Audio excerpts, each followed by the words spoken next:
Good evening students, माय self Mrs Sushma सांगले. आज आपण इयत्ता तिसरीचा क्लास घेत आहोत.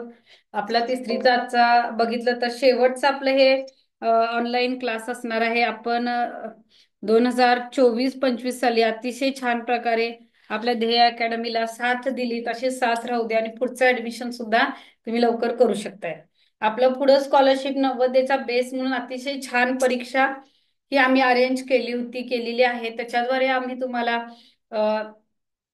फ्री ऑनलाईन क्लासेस असतात, फ्री ऑनलाईन टेस्ट असतात, फ्री ऑनलाईन मार्गदर्शन सुद्धा आपल्याकडून होतं.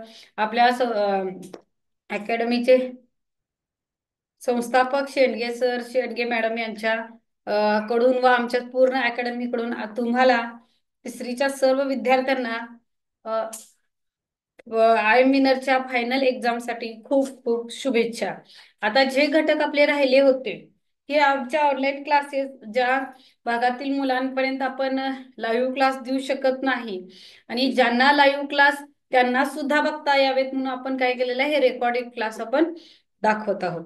बघा, आताचा जो घटक आहे तो आहे प्रेपोजिशन, शब्दयोगी अव्यय, जे आपले सगळे घटक तिसरीचे झालेले आहेत. मग जे राहिलेले घटक आहेत ते आता आपण थोडे थोडे काय करायचे आहेत, कव्हर करायचे आहेत. प्रेपोजिशन. आता प्रेपोजिशन म्हणजे काय, तर शब्दयोगी अव्यय. प्रेपोजिशन म्हणजे काय, शब्दयोगी अव्यय, नामे आणि सर्वनामे यांचा एकमेकाशी आपापसातील संबंध दर्शवणारा शब्द हा प्रेपोजिशन असतो. आलं लक्षात. म्हणजे अबाउट, अबाउट म्हणजे काय, विषयी. अमंग म्हणजे च्यामध्ये, ऍट म्हणजे कडे, about, about, across, after, against, along, below, behind, between, at, हे सगळे काय आहेत, आपले शब्दयोगी अव्यय आहेत. मग हे आपल्याला वाक्यामध्ये येतात तेव्हा आपल्याला काय व्हायला पाहिजे, हे ओळखता आले पाहिजे. यासाठी आपण काय करायचं आहे, व्यवस्थित असा अभ्यास हे करायचा आहे. आता बघा, प्रेपोजिशनची मी काही वाक्य देणार आहे तुम्हाला. त्याच्यातलं आपण प्रेपोजिशन कसं ओळखायचं, इन, आता त्याच्यानंतर in, on, from, at, near, हे सुद्धा त्याच्यामधले प्रेपोजिशन्स आहेत. बघा, रोहिणी इज टॉकिंग. बघा, वाक्य देणार आहे इथं, प्रेपोजिशन्स त्यातले ओळखायचे आहेत. Rohini is talking to her friend.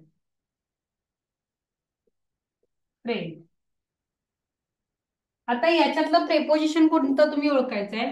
आता याच्यात कोणतं प्रेपोजिशन वापरता येईल हे ओळखा. Look dash me.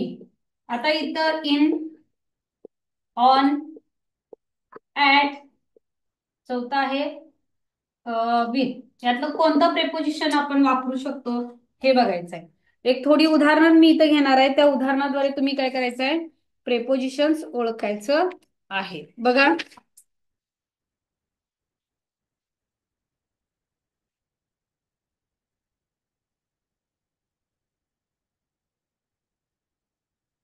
The girl is sitting, the girl is sitting dash dash the chair. याच्यामध्ये कोणतं प्रेपोजिशन येणार बघा.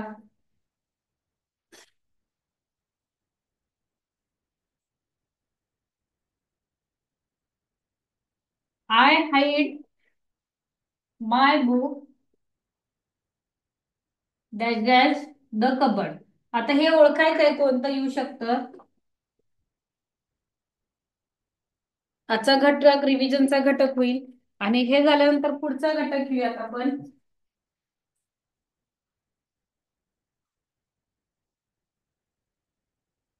आता प्रेपोजिशन्स नंतर ऍडजेक्टिव्ह घटक घ्यायचा आहे आपण. आता बघा काय येणार आहे. बघा, मी तुम्हाला सांगितलेलं in, on, with, among, across हे सगळे प्रेपोजिशन्स आहेत. फळ्यावर बघा, Rohini is talking to her friend. आता याच्यात टू आहे हे प्रेपोजिशन आहे. दोन वाक्यांना जोडणारं वाक्य आहे. Look in me, on me, look look in me, on me, at me, with me. मग लुक ऍट मी इथे येणार आहे. लुक ऍट मी इथे येणार आहे. The girl is sitting under the chair. The girl is sitting on the chair. The girl is sitting on the chair हे वाक्य बरोबर आहे. पुढे बघा, I hide my book in the cupboard. मी माझं पुस्तक कबर्ड मध्ये लपवलेलं आहे. I hide my book in the cupboard. म्हणजे इन, ऑन, विथ, ऍट हे सगळे काय आहेत? प्रेपोजिशन्स आहेत. आलं लक्षात? Across, among, under, after, before हे सगळे काय आहेत? बिलो, बिहाइंड, बिटवीन, अगेन्स्ट हे सगळे प्रेपोजिशन्स आहेत. आलं लक्षात? पुढे बघा, आता प्रेपोजिशन्स नंतर येतो तो ऍडजेक्टिव्ह. प्रेपोजिशन्स नंतर येतो तो ऍडजेक्टिव्ह. ऍडजेक्टिव्ह म्हणजे विशेषण, नामाबद्दल विशेष माहिती सांगणारा शब्द तो आहे ऍडजेक्टिव्ह. 20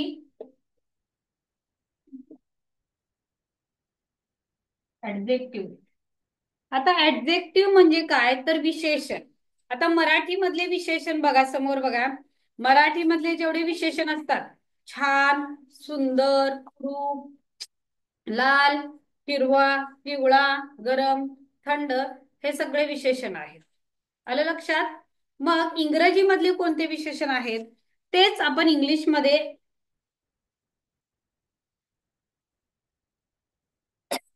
तेच इंग्लिश मध्ये आपले आहेत. उदाहरणार्थ great, nice, beautiful, beautiful, hot, cold हे सगळे, अजून hot, cold, tall, new, good, small, big, great, clean हे सगळे विशेषण आहेत, ऍडजेक्टिव्ह आहेत. आलं लक्षात? आता प्रश्न काय विचारतात, दिलेल्या शब्दांपैकी विशेषण नसलेला शब्द तुम्हाला ओळखायचा बघा. Good, old, small, book. विशेषण नसलेला शब्द ओळखायचा आहे आणि याच्यामध्ये विशेषण असलेला शब्द ओळखायचा आहे. आणि हा शब्द राम, दुसरा आहे पेन, तिसरा आहे गेम, चौथा आहे हॉट. विशेषण नसलेला आणि याच्यामध्ये विशेषण असलेला शब्द ओळखायचा आहे. पुढे बघा, I saw, I saw some dash dash cloud. I saw some dash dash cloud हे एक आहे ऍडजेक्टिव्हचं. The sun is, the sun is dash dash. पुढे बघा, Swara, Shivaji is great king. Chhatrapati Shivaji is great king. आता तुम्हाला काय करायचं आहे, या शब्दातले विशेषण ओळखायचे आहे, ऍडजेक्टिव्ह ओळखायचे आहेत. ऍडजेक्टिव्ह म्हणजे विशेषण. जसं मराठीमध्ये छान, सुंदर, कुरूप, गरम, थंड हे विशेषण आहेत, तसे इंग्लिश मध्ये सांगितलेले great, nice, beautiful, hot, cold हे विशेषण आहे. आता याच्यातलं विशेषण ओळखा बघू.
बघा विशेषण बघा. गुड ओल्ड स्मॉल बुक याच्यामध्ये गुड विशेषण आहे, ओल्ड स्मॉल हे सुद्धा विशेषण आहे, बुक हे विशेषण नाहीये. बुक हे नाम आहे. कारण की गुड म्हणजे छान, ओल्ड म्हणजे जुना, आणि स्मॉल म्हणजे लहान, हे सगळे आहेत. राम, पेन, गेम आणि हॉट याच्यातला विशेषण असलेला शब्द. राम हे नाव आहे, पेन नाव आहे, गेम नाही. तर हॉट हे त्याच्यामधलं विशेषण आहे. I saw some white cloud, क्लाउडचा रंग कसा असतो? व्हाईट असतो. I saw some white cloud, the sun is shining. Shining म्हणजे चकाकणे. The sun is shining. Chhatrapati Shivaji is great king. याच्यामधलं आपल्याला विशेषण ऍडजेक्टिव्ह ओळखायचं आहे. त्यामधलं ग्रेट हे ऍडजेक्टिव्ह आहे. त्याच्यामधलं कुठलं ऍडजेक्टिव्ह आहे? ग्रेट हे ऍडजेक्टिव्ह आहे. आलं लक्षात? तर ऍडजेक्टिव्ह आणि प्रेपोजिशन राहिलेले घटक आपण घेतलेले आहेत. ऍडजेक्टिव्ह म्हणजे विशेषण. पुढे बघा, गणितामधला एक घटक आहे आपला.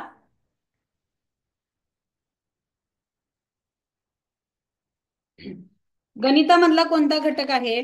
तर नाणी व नोटा यांचे परस्पर रूपांतर करायचंय. नाणी व नोटा, नाणी व नोटा. बघा आता नाणीमध्ये शब्दात आणि अपूर्णांकात कसं करायचं हे पण बघा. शब्दात, अपूर्णांकात, रुपये, पैसे आणि पैशात. शब्दात, अपूर्णांकात,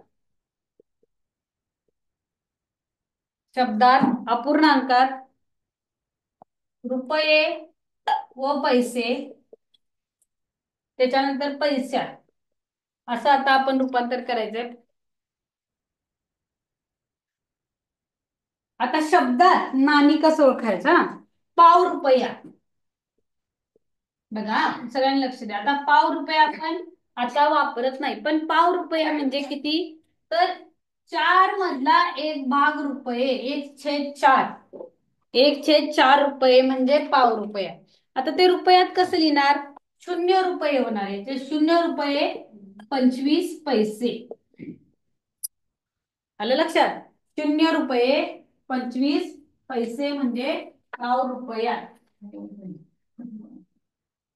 आता अपूर्णांकात पाव रुपया कसा लिहिणार? 1/4 असा लिहिणार. अपूर्णांकात पाव रुपया कसा लिहिणार? 1/4 लिहिणार. आता अर्धा रुपया कसा लिहिणार? अर्धा रुपया, अर्धा रुपया म्हणजे 2 मधला एक भाग, 1/2 रुपये अपूर्णांकात. 1/2 रुपये म्हणजे अर्धा रुपया. आता 0 रुपये 50 पैसे. 0 रुपये 50 पैसे म्हणजे अर्धा रुपया. आता पाऊंड रुपया, शब्दात पाऊंड रुपया. आपण हे आता पैसे वापरत नाही, पण आपल्याला हे गणितला पडतं. पाऊंड रुपया म्हणजे आता याच्यामध्ये 4 भागापैकी 3 भाग, 4 भागापैकी 3 भाग रुपये. 0 रुपये 75 पैसे. 75 पैसे. त्याच्यानंतर 1 रुपया. 1 रुपया, 1 रुपया म्हणजे एकच रुपया. आता याच्यामध्ये 1 रुपया म्हणजेच ऑब्लिक केलेला आहे 100 पैसे. 1 रुपया म्हणजे 100 पैसे. आता 1.25 रुपया. 1.25 रुपया. 1.25 रुपया म्हणजे 1.1/4. 1.25 रुपया म्हणजे 1.1/4. म्हणजे काय? 4 भागामधला एक भाग आणि 4 भागामधला परत त्याच्यामध्ये एक भाग आपण मिळवला. म्हणजे किती? 1 रुपये 25 पैसे. म्हणजेच किती? 1 रुपये 25 पैसे. अशा प्रकारे 1.5 रुपया म्हणजे किती येणार? 1.1/2. 1.5 रुपया,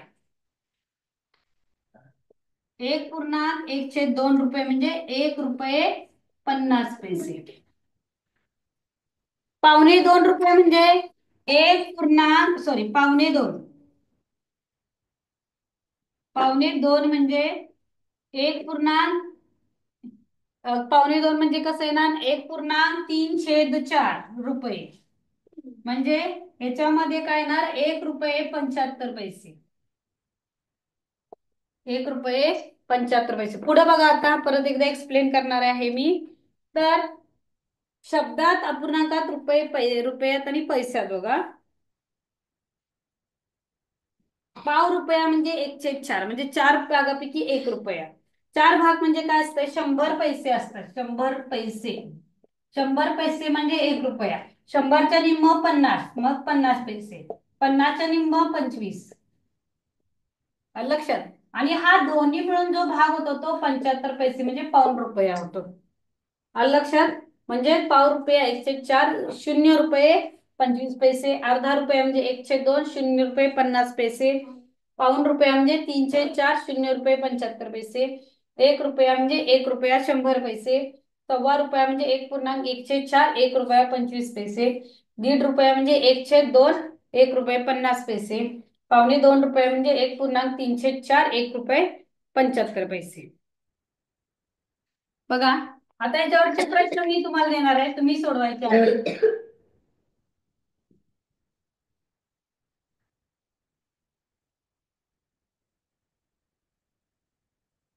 बघा, शाब्दिक अगोदर कसं सोडवायला सांगतो.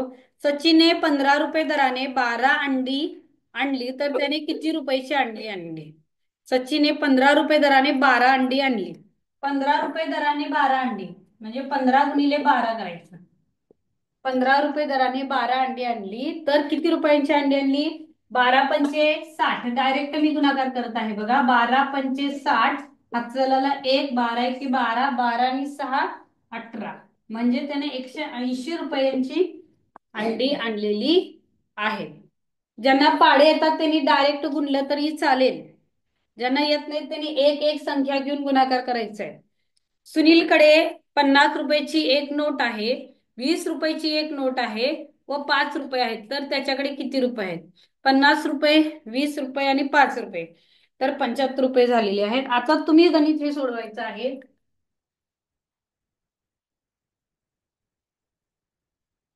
950 रुपये म्हणजे किती. 950 रुपये म्हणजे किती. अर्धा हजार म्हणजे किती. अर्धा हजार, पाव हजार आणि पाऊण हजार म्हणजे किती. हा, पुढे बघा.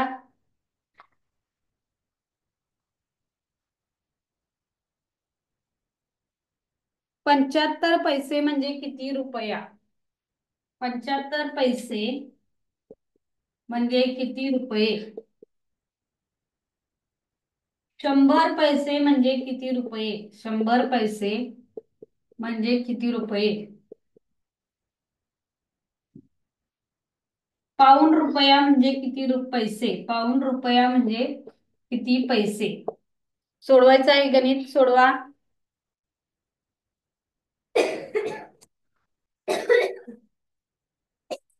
अर्धा हजार, पाव हजार, पाऊण हजार म्हणजे किती. 75 पैसे म्हणजे किती. 100 पैसे म्हणजे किती. पाऊण रुपये म्हणजे किती.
बघा त्याचं उत्तर बघा.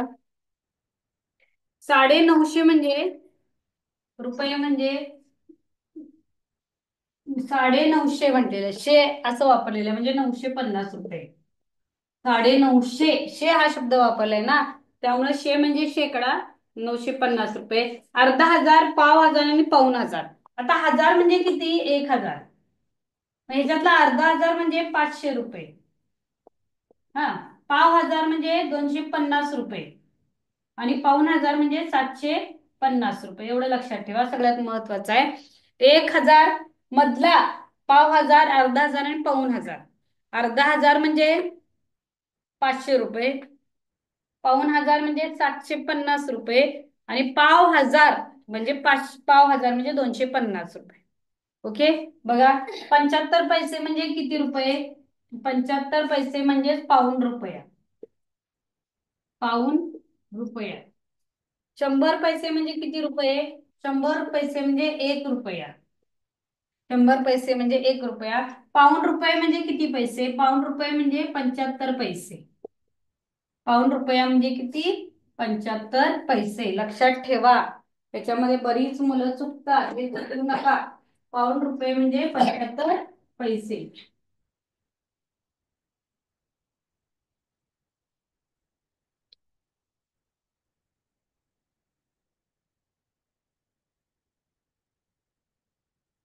बघा लक्षात आलं का सगळ्यांच्या?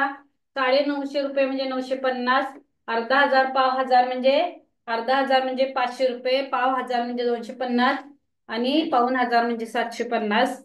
75 पैसे म्हणजे पाऊण रुपया. 100 पैसे म्हणजे 1 रुपया. आणि पाऊण रुपये म्हणजे 75 पैसे. लक्षात ठेवा.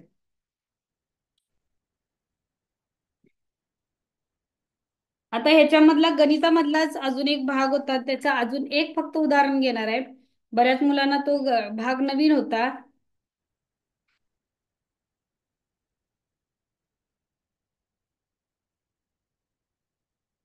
पदावली एक घटक आहे.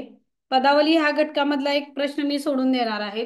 25+5+4 कंसात 2 गुणिले 3. हे एक उदाहरण सोडवणार आहे. पुढचं बघा.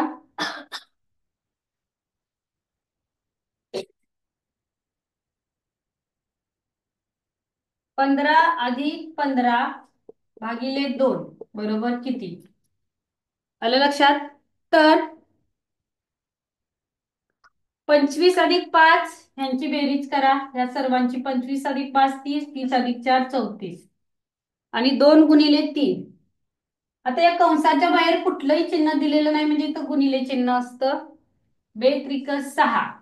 मग 34 गुणिले 6 करा. 34 गुणिले 6 करायचं आहे तुम्हाला. तर साइन चौक 24, हातचा आले 2, साइन त्रिक 18, 19 20. याचं उत्तर 204 आलेलं आहे. पदावली. पदावली सोडवताना एकाखाली एक सोडवा. आता पहिल्यांदा कंसातली क्रिया घेऊया. कंचे भागू बेव. 15+15 30/2. 30/2 कसं करायचं बघा. बे एके बे. 3 गेले 1 उरला. वरून घेतले 0. बे पंचे 10. 10 - 10 0. याचं उत्तर आलेलं आहे 15. उत्तर काय आलेलं आहे? 15 उत्तर आलेलं आहे पदावली. आता मराठीचा याच्यातला एक घटक म्हणजे वाक्याचा उद्देश आणि विधेय भाग ओळखणे. वाक्याचा उद्देश आणि विधेय भाग ओळखणे. छत्रपती शिवाजी महाराज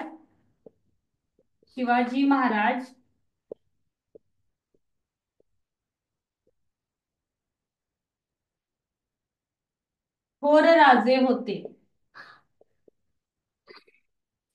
वाक्यातल्या सुरुवातीचा जो भाग असतो तो उद्देश भाग असतो. वाक्याच्या सुरुवातीचा जो भाग असतो हा उद्देश भाग असतो. छत्रपती शिवाजी महाराज हा उद्देश भाग. आणि शेवटचा जो असतो थोर राजे होते हा विधेय भाग असतो. विधेय भाग.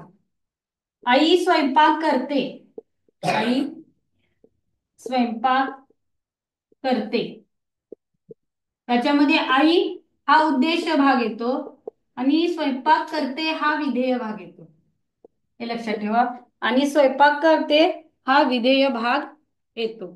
पुढे राहिला बुद्धिमत्तेचा घटक.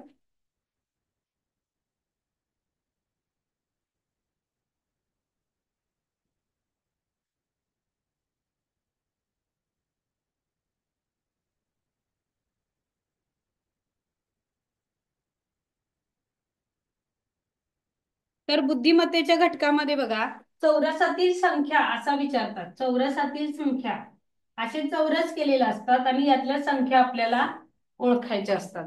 तर ह्याच्यामध्ये बघा, 2 4 6 इथं दिलेलं आहे, 2 इथं 4 आणि इथं 6. पुढं 8 10 आणि 12. पुढं 14 16 प्रश्नचिन्ह. हा, अजून एक घ्या. अजून एक इथं दिलेला आहे मी. एक 2 मिनिटं वेळ देतो तुम्हाला. चौरसातील संख्या सोडवता येतात का बघा. 6 2 12. 6 2 12. 4 प्रश्नचिन्ह 12. 12 1 12. हे 2 उदाहरणं दिलेली आहेत, ती तुम्हाला सोडवता येतात का बघा.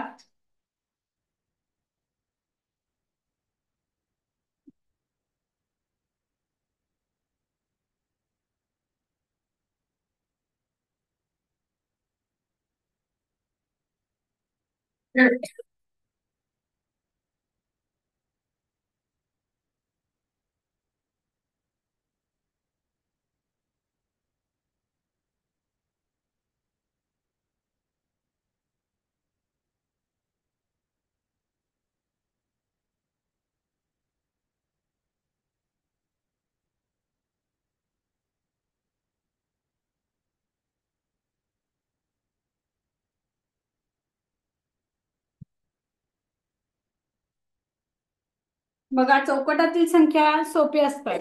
काय करायचं आहे, एकतर उभ्या पद्धतीने काय मांडणी केले, काय आडव्या पद्धतीने केल्या, हे तुम्ही काय करायचं आहे बघायचं आहे. म्हणजे एकतर घनसंख्या, वर्गसंख्या किंवा बेरीज अशा प्रकारे तिथं काय केलेलं असतात, संख्या मांडलेल्या असतात. आता बघा, त्याच्यामध्ये जर बघितलं तर या ओळीन येणाऱ्या समसंख्या आहेत बघा. 2 4 बेक बे 2 4 बे 6 बे 4 बे 5 6 बे 7 12 बे 7 14 बे 8 16. मग इथं काय येणार आहे, बे 9 18. म्हणजे सगळ्या समसंख्या आहेत आणि बेचा पाडा क्रमाने दिलेला आहे.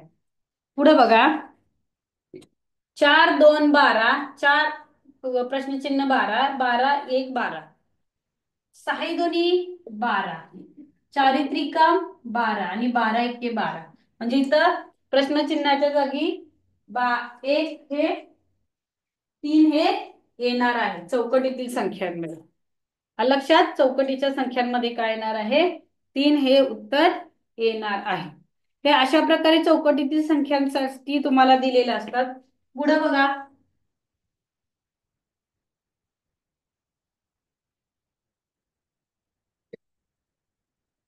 वेन आकृती म्हणून सुद्धा एक घटक तुम्हाला दिलेला असतो. वेन आकृती.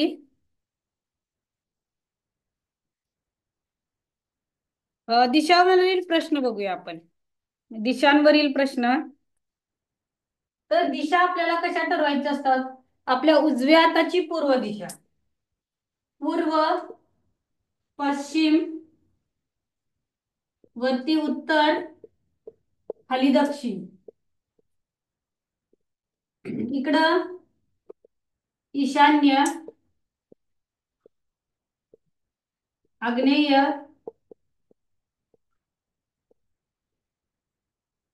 नैऋत्य,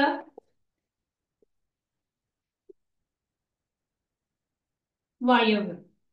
तर हे दिशा लक्षात ठेवण्यासाठी तुम्हाला एक ट्रिक सांगणार आहे मी. बघा, प्रत्येक दिशाच्या ह्याच्यातलं पहिलं अक्षर घ्यायचं आणि एक वाक्य तयार करायचं. प्रत्येक प्रत्येक उ ई पू आ द नै प वा घ्यायचं आणि एक वाक्य तयार करायचं. उत्तरेचा ईश्वर पूजेला आणला, दत्ताचा नैवेद्य परस्पर वाटला. या क्रमाने जर लक्षात ठेवला, उत्तरेचा ईश्वर पूजेला आणला, दत्ताचा नैवेद्य परस्पर वाटला क्रमाने घेतलं तर तुमची दिशा कधीही चुकणार नाही. आता बघा, रोहित पूर्वेला तोंड करून उभा आहे, तर त्याच्या पाठीमागची दिशा कोणती? असं जर आखून घेतलं दिशादर्शकला लगेच येणार आहे. तर त्याच्या पाठीमागची दिशा आहे पश्चिम. हा, तर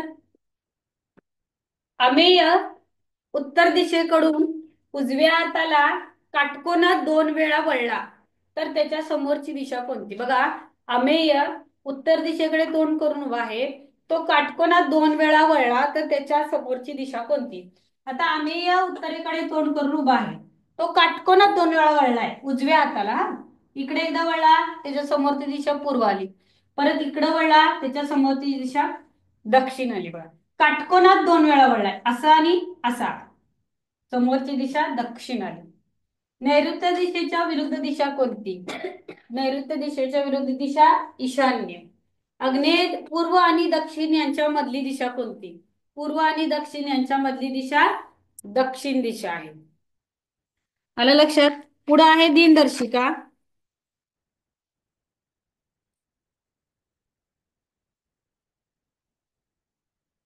दिनदर्शिकेमधले सुद्धा आपण घटक घेतलेले आहेत. स्वातंत्र्य दिन कधी असतो, प्रजासत्ताक दिन कधी असतो, तुम्हाला सांगितल्याप्रमाणे याच्यामध्ये बघा,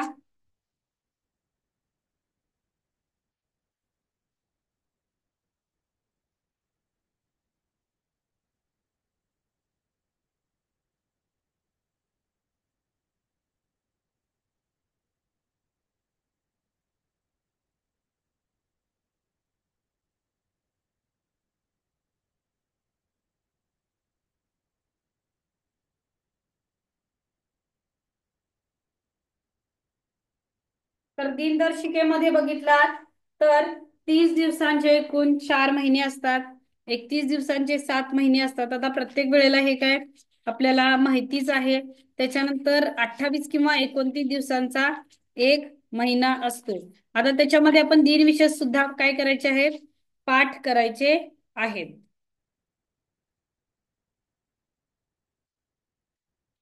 तर दिनविशेष मध्ये महत्वाचं दिनदर्शिक असते.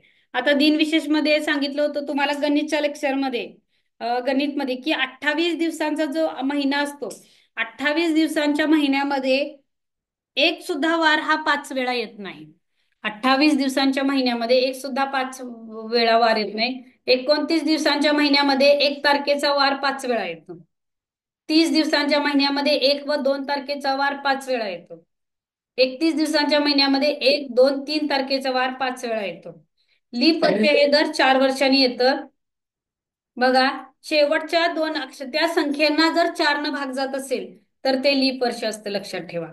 लीप वर्षामध्ये जर बघितला तर 29 दिवस असतात. मग याच्यामध्ये आपल्याला काय बघायचं आहे, एका वर्षामध्ये स्वातंत्र्य दिन टिळक पुण्यतिथी 1 ऑगस्ट, स्वातंत्र्य दिन 15 ऑगस्ट, बालदिन 14 नोव्हेंबर व शिक्षक दिन 5 सप्टेंबर एकाच दिवशी येतात. समजा स्वातंत्र्य दिन 15 ऑगस्ट सोमवारी असेल तर टिळक पुण्यतिथी 1 ऑगस्ट सोमवारीच येणार आहे, बालदिन 14 नोव्हेंबर सोमवारीच येणार आहे व शिक्षक दिन 5 सप्टेंबर पण सोमवारीच येणार आहे. म्हणजे एकाच वारी स्वातंत्र्य दिन, टिळक पुण्यतिथी, बालदिन व शिक्षक दिन एकाच वारी येतात. एकाच वर्षात नाताळ 25 डिसेंबर, गांधी जयंती 2 ऑक्टोबर, शाहू जयंती 26 जून, महाराष्ट्र दिन 1 मे एकाच वारी येतात.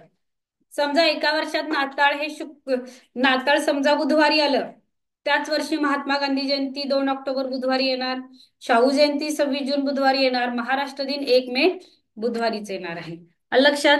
हा आपला तिसरीसाठी महत्वाचा घटक होता. हे सुद्धा आपण लक्षात ठेवायचे आहेत.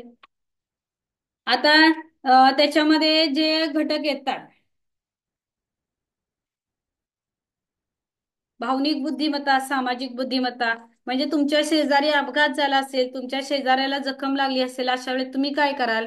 1 नंबर तिथून पळून जाल, 2 नंबर शेजाऱ्याला हसाल, 3 नंबर त्याचे अभिनंदन कराल, 4 नंबर त्याच्यावर प्रथमोपचार कराल. तर भावनिक बुद्धिमत्तेमध्ये त्याच्याबरोबर प्रथमोपचार करू.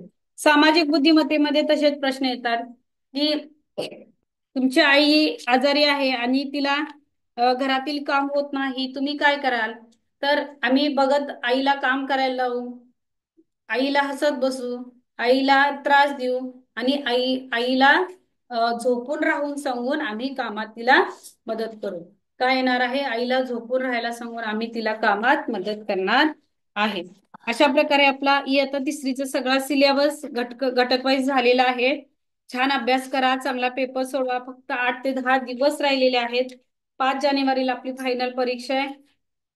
तर तुम्ही अतिशय छान पेपर सोडवा. सगळ्यांना माझ्याकडून व ध्येय अकॅडमी कडून पेपरसाठी खूप खूप शुभेच्छा. थँक्यू.